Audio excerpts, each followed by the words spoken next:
नमस्कार दोस्तों, स्वागत है आप सबका आपके अपने YouTube चैनल में जिसका नाम है UP board class by Imran.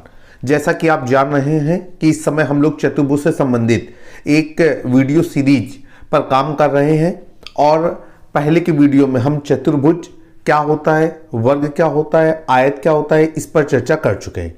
आज का ये वीडियो हमारा समांतर चतुर्भुज से रिलेटेड है। आपको बताया गया है कि समांतर चतुर्भुज के एक विशेष प्रकार के अंतर्गत आता है। कैसे किसी चतुर्भुज को समांतर चतुर्भुज कहा जाएगा, आज हमारे इस वीडियो को देखने के बाद आपका कॉन्सेप्ट पूरी तरीके से क्लियर हो जाएगा। हम ये चाहते हैं कि यदि आप पहले से ही समांतर चतुर्भुज के बारे में जानकारी रखते हो तो एक बार हमारा वीडियो अवश्य देखें, जिससे आपके माइंड में जो भी इनके कॉन्सेप्ट हैं वो और अच्छी तरीके से क्लियर हो जाए। आप सभी अपनी स्क्रीन पर एक फिगर देख पा रहे होंगे। आपने फिगर को देख करके समझ लिया होगा कि ये एक चतुर्भुज है। अब हमने आपको जैसे कि बताया था कि चतुर्भुज के कई प्रकार होते हैं। अब हमको ये आइडेंटिफाई करना है कि ये चतुर्भुज तो है, लेकिन किस प्रकार का चतुर्भुज है। तो हम आपको बताना चाहते हैं कि ये एक समांतर चतुर्भुज है। अंग्रेजी में इसको कहते हैं पैरेललोग्राम। आपको स्क्रीन पर उसकी स्पेलिंग भी दिखाई दे रही है। फ्यूचर में यदि हम हिंदी मीडियम से भी पढ़ रहे हैं तो फ्यूचर के लिए हमें हर एक शब्द की अंग्रेजी आना जरूरी है, ताकि हम भौतिक विज्ञान और गणित में एक किसी से भी पीछे ना रह पाए। अब मैंने आपको बताया कि पैरेललोग्राम अर्थात समांतर चतुर्भुज कैसे पहचानेंगे कि कोई दिया गया चतुर्भुज समांतर चतुर्भुज है। तो इसकी एक परिभाषा होती है। सबसे पहले तो हम ये जान जाएंगे कि जब वो समांतर चतुर्भुज कहला रहा है तो उसके अंदर वो सारी की सारी क्वालिटीज होंगी जो एक चतुर्भुज के अंदर होती हैं। अर्थात चार भुजाएं होंगी, चार कोण होंगे, चारों अंतःकोणों का योगफल 360 डिग्री होगा। ये तो सभी के लिए कॉमन है, चाहे वो आयत हो, वर्ग हो, समांतर चतुर्भुज हो, समलंब चतुर्भुज हो, समचतुर्भुज हो या पतंग चतुर्भुज हो, सभी के लिए कॉमन है। लेकिन इसी चतुर्भुज की परिभाषा में दो तीन स्पेशल चीजें ऐड हो जाती हैं, जिससे जाकर के ये समांतर चतुर्भुज कि ये एक समांतर चतुर्भुज के एक विशेष प्रकार में परिणित हो जाता है। अब हम उन फैक्ट की बात करेंगे जो इसे एक समांतर चतुर्भुज में बदल रहा है। देखिए, समांतर चतुर्भुज की खास बात होती है कि इसमें जो आमने सामने की भुजाएं होती हैं वो एक दूसरे के समांतर और बराबर होती हैं, ठीक है। और आमने सामने के जो कोण होते हैं वो भी एक दूसरे के बराबर होते हैं। अब हम इसी को अगर परिभाषा में वैज्ञानिक तरीके से सम्मिलित करके बोलें तो हमारी एक समांतर चतुर्भुज की परिभाषा क्रिएट हो जाती है। ध्यान रखिएगा, किसी चीज को लर्न करने की जरूरत नहीं है, रटने की जरूरत नहीं है, सिर्फ उसे समझने की जरूरत है। एक बार यदि आपने समझ लिया कि चतुर्भुज का एक ऐसा प्रकार भी होता है जिसमें आमने सामने की भुजाएं एक दूसरे के बराबर और समांतर होती है और आमने सामने के कोण भी बराबर होते हैं, तो वो एक समांतर चतुर्भुज होता है। यहां पर मैं आपको एक चीज क्लियर कर देना चाहता हूं कि हमारा जो आयत है वो एक समांतर चतुर्भुज होता है, क्योंकि आयत की परिभाषा भी कहती है कि आयत के आमने सामने की भुजाएं एक दूसरे के बराबर और समांतर होती हैं, और आयत के आमने सामने के जो कोण होते हैं वो भी एक दूसरे के बराबर होते हैं और प्रत्येक कोण 90 डिग्री होता है। लेकिन यह कहना उचित नहीं है कि प्रत्येक समांतर चतुर्भुज एक आयत होता है। हां, यह जरूर कह सकते हैं कि प्रत्येक आयत एक समांतर चतुर्भुज होता है, क्योंकि प्रत्येक समांतर चतुर्भुज का जो कोण है वो प्रत्येक कोण 90 डिग्री हो जाए यह आवश्यक नहीं है। और जिस समांतर चतुर्भुज का प्रत्येक कोण 90 डिग्री हो जाता है वही समांतर चतुर्भुज आयत कहलाने लगता है। तो आप यहां से एक बहुत ही इंपॉर्टेंट फैक्ट समझ गए होंगे कि प्रत्येक आयत समांतर चतुर्भुज कहलाता है, लेकिन प्रत्येक समांतर चतुर्भुज आयत नहीं कहला सकता। केवल वही समांतर चतुर्भुज आयत कहलाएंगे जिनके प्रत्येक कोण 90 डिग्री होते हैं। अब हम लोग समांतर चतुर्भुज की साइंटिफिक डिफिनीशन, वैज्ञानिक परिभाषा की चर्चा करते हैं। तो इसके लिए हम ये बोलेंगे कि ऐसा चतुर्भुज जिसके आमने सामने की भुजाएं एक दूसरे के बराबर और समांतर होती हैं तथा आमने सामने के कोण भी एक दूसरे के बराबर होते हैं, समांतर चतुर्भुज कहलाता है। फिर से आप डेफिनेशन सुनेंगे कि ऐसा चतुर्भुज जिसके आमने सामने की भुजाएं एक दूसरे के समांतर होती हैं तथा बराबर होती हैं, एवं आमने सामने के कोण भी बराबर होते हैं समांतर चतुर्भुज कहलाता है। ध्यान रखिएगा आप कि यह जरूरी नहीं है कि आप कोण को भी एक बार में ही प्रदर्शित करें। अब आप यह सोच रहे होंगे कि समांतर चतुर्भुज की यह परिभाषा तो आयत की परिभाषा से बिल्कुल मैच खाती है। हाँ, आप सही हैं, लेकिन एक तथ्य में आप गलत हो रहे हैं।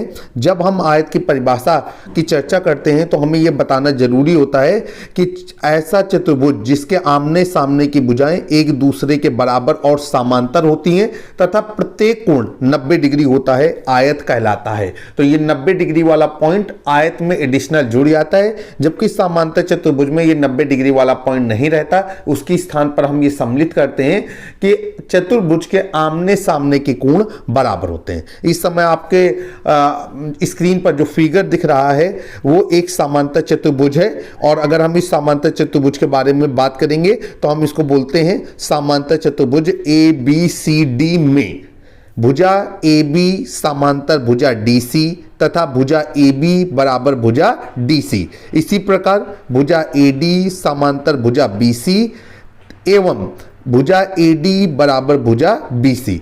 और जो इसका दूसरा पॉइंट है उसको भी सम्मिलित करेंगे तो यहां से समांतर चतुर्भुज की परिभाषा से हम स्पष्ट तौर पर कह पाएंगे कि कोण ए बराबर कोण सी तथा कोण बी बराबर कोण डी। इस तरीके से हमने आपको समांतर चतुर्भुज से संबंधित जो परिभाषा थी, जो उसका फैक्ट था, वो आपके सामने डिस्क्लोज किया हुआ है। अब आपकी स्क्रीन पे नया अपडेट फिगर आ गया है। पहले वाला फिगर कोण पर बेस्ड था और अब की जो फिगर आपके सामने आया हुआ है वो विकर्ण पर बेस्ड है। अब हम लोग बात करते हैं समांतर चतुर्भुज के विकर्ण के। विकर्ण के बारे में आप सभी लोगों को पिछले वीडियो पर बताया जा चुका है कि किसी आकृति के आमने सामने के कोनों को मिलाने वाली जो रेखा होती है वो विकर्ण कहलाती है। अंग्रेजी में इसे डायगोनल बोला जाता है। समांतर चतुर्भुज के विकर्ण के बारे में आप एक बहुत अच्छी बात याद रखिएगा हमेशा के लिए कि जो समांतर चतुर्भुज के विकर्ण होते हैं ये एक दूसरे को समद्विभाजित करते हैं। आप देख रहे हैं यहां पर जो चित्र आपको दिया गया है वहां पर ए बी सी डी एक समांतर चतुर्भुज है और इसके दो विकर्ण हैं, एक है विकर्ण ए सी और एक है विकर्ण बी डी।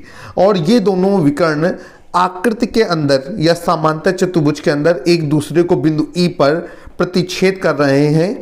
और समांतर चतुर्भुज की जो रूलिंग है, नियम है, फैक्ट है, उसके अकॉर्डिंग बिंदु ई इन विकर्णों को समद्विभाजित कर रहा है। इसका मतलब है कि हम ये कह सकते हैं कि समांतर चतुर्भुज ए बी सी डी में विकर्ण का जो हिस्सा है ए ई और ई सी वो आपस में बराबर होगा, अर्थात ए ई बराबर ई सी। इसी प्रकार विकर्ण बी डी के जो दो हिस्से बन रहे हैं बी ई और ई डी वो भी आपस में बराबर होंगे, तो बी ई बराबर ई डी। आप अच्छे से याद रखिएगा, ये आपके कई सवालों को हल करने में आपका जो है सहायता करेगा।